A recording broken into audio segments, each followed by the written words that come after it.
this program on your own without the video, or follow along here for a step-by-step guide. All of the steps are set up this way. Start with the movement category. Drag the stabilization block to the canvas and set it to off, just like you used in the toss game program in Blocks 2. Normally, Sphero stays relatively stable and upright, but in this program you need to disable that so it can rotate at the same rate as the outside shell and deliver yaw spin measurements.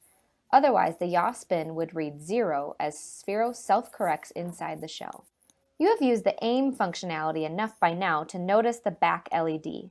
You will turn that on so it's easier to see how fast Sphero spins. Go to the Lights and Sounds category and drag the back LED block and set the brightness all the way up to 255.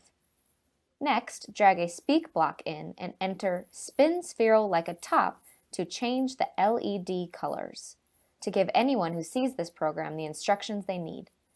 Let's run this partial program to get an idea of how the program will work. Start the program, pull up the sensor data and scroll over to the orientation. Now spin Sphero like a top, and notice the real-time representation of the spin. Okay, now you can get back to the program. Next, in the Controls category, drag a Loop Forever block. You use this one in the toss game program as well, and again, you want this logic to repeat in perpetuity until you stop the program. Now drag out an If-Then-Else block and nest it in the Loop Forever block. Remember, this block allows you to evaluate if a condition is true in order to call some conditional logic. Now you will write the if portion of the statement that will change the lights to green for positive, counterclockwise direction. You need to evaluate the yaw spin rate on the gyroscope with a comparator. Comparators enable us to compare two numbers or values. Drag out the greater than block and drop it on the gray true field. Notice that now you can build a statement that compares two values. Next, go to Sensors. Drag out a gyroscope sensor, drop it on the first 0 in the comparison, and choose the yaw axis.